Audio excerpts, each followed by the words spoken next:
You saw something that finally made you make the jump to get into game development. You learned the basics of coding, you've read all the posts warning you not to make your dream game, and you've already made some pretty good progress. But then, slowly, your game feels impossible to finish. From the beginning of my game dev journey 3 years ago, I've experienced starting projects that went nowhere, but I've managed to finish quite a few games too, for a total of 14 different games that I've started and finished. Because of that, I was convinced that I no longer had a problem finishing games. But for some reason, this past year I was really struggling. 5 different projects and 5 abandoned games. But looking back, I learned something about myself. Game development itself is like a game, and gamers have different playstyles. Some people love getting 100% completion on games and are happy to grind for a long time, like Eric Barone working on Stardew Valley by himself for years. But some people like playing quick arcade games, like Chilla's Art, pumping out short horror experiences. With each game I worked on, I learned a bit more about what kind of game developer I am. And now, I'm working on a 6th game that takes all these lessons and is something that fits my game making style. I wanted to take you through each of these things I learned, and maybe it can help you get past the wall you're facing.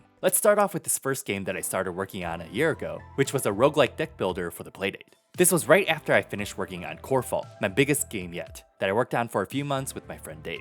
It's a survivors-like game where you play as a mining droid, mining and fighting off enemies at the same time. Speaking of Corefault, if you're watching this when this video comes out and have a playdate, Corefault is 50% off for the next week for the catalog anniversary sale, as well as my other games. Coming off the tail of this project, I was looking to one-up myself and make something even bigger and better. Thinking of games that I liked and genres that haven't been explored much on the Playdate, I started thinking of roguelike deck builders, probably because this was around the time that Wild Frost was released. I love Slay the Spire, so I somehow convinced myself that I too could make a roguelike deck builder. I implemented the base mechanics, but I quickly ran into something I'll refer to as the minimum prototype threshold. Basically, some genres have a minimum amount of content that is required to make a prototype functional enough where you can tell if you're going down the right path. Something like a platformer or a puzzle game have lower minimum prototype thresholds, since once you have the base movement or a couple puzzle mechanics, you can start throwing together levels and get a good sense of whether it's fun or not. For deck builders, a lot of the fun comes from emergent gameplay produced from the intersection of many different card types, which requires you to build a bunch of systems before you can even test if it's fun. Some people really like tinkering with mechanics and discovering new, unique interactions. It's like players who are really into MMOs or open world RPGs and like exploring all corners of the map. I never really liked those genres, and here I learned that it applied to game dev as well. I took a quick break to enter a game jam and explore the cozy games genre, but I wasn't really feeling it, so back to what I was doing before. Okay, so games that have a low prototype threshold.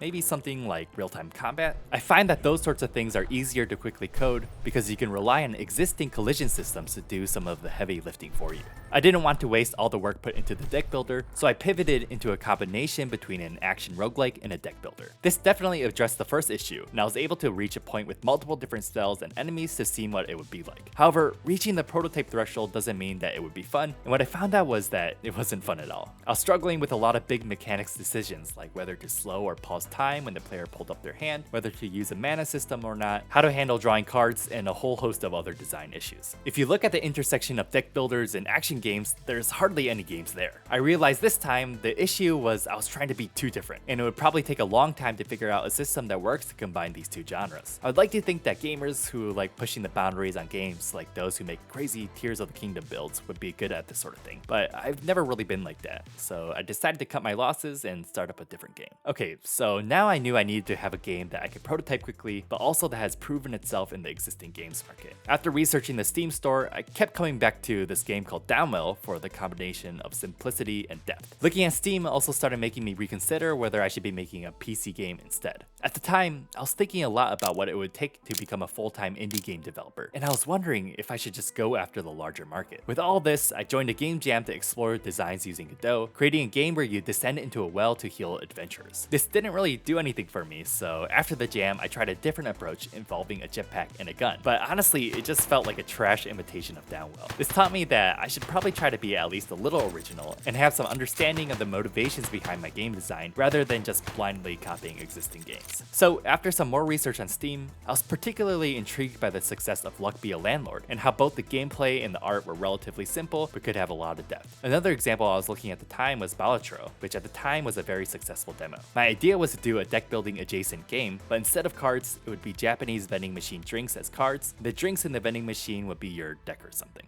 I got a little too excited about the idea and ended up mocking up a bunch of art for the game first. I started with the drinks, with the idea that the drinks would be categorized into types, like tea or coffee or juice, and also their container, like a bottle or a can. Maybe something could be done gameplay wise with those types. I also drew a bunch of random objects that could be used as a relic system. I thought all the art turned out pretty well, and I'm kinda sad that I didn't get to use them, so I'll have to think about some application for these for a future game. I began implementing a drag and drop system, thinking that you could reorder the drinks to be the main mechanic for the game, but it wasn't really feeling that fun. I know what you're probably thinking. Wasn't the first game he tried to make a deck builder and it didn't work out? Yeah, I know. I don't know why I thought this one would be different, but to be fair, it was more than a half a year later that I started working on this project, so I guess I just forgot. I think this time, I started thinking too much about how successful I wanted the game to be rather than the game itself. In that case, what's something simple and straightforward that I could prototype and that I would like? An action platformer seemed like a fun choice, so I mocked up some simple art for it and quickly threw together a character controller. But I realized what should probably have been obvious is that there's like a million action platformers on Steam already. If I'm going to go for something more simple and straightforward, shouldn't I just go back to Playdate development again? I didn't realize what I missed. It's great developing for the Playdate.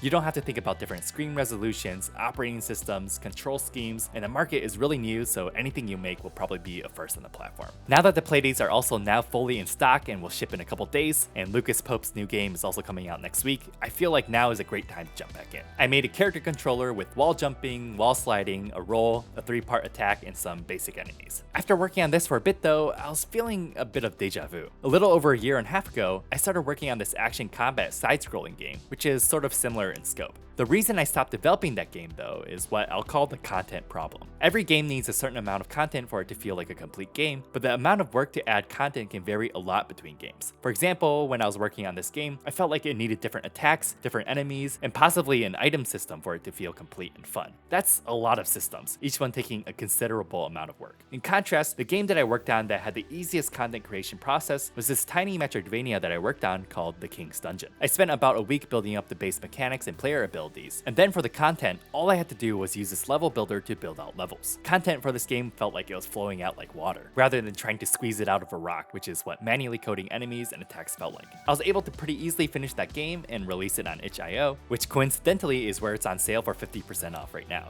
Okay, if you're keeping track, that was 5 games, so we're finally at the part where these lessons actually stuck. I knew that 1, it had to be quickly prototypable, 2, it can't be completely out there in terms of game design, 3, it should be something that I can easily understand the motivation for why it would be fun, 4, I need to not try to do something just because I think it would be popular, and lastly 5, the game content has to have a low barrier to produce. After some experimentation, I did end up finally working on a game like that. It's an arcade game, sort of similar to The World's Hardest Game, if you remember that. The game is relatively simple, which I think is the reason it took me so long to come to terms with. I thought that making a simple, small scope game says something about myself as a game developer, that I need to make something big and unique. What I didn't realize was that making and finishing a game, even if it's small, is something to be proud of, and that just by the virtue of making it, I'll inevitably impart myself onto the game, making it unique. I might not be able to make a big game now, but if I keep at it, I'll get better and better, and I don't think I need to rush that. I'm not quite finished with this game yet, so you'll have to subscribe to catch my devlog of this one when it comes out, and thanks for watching.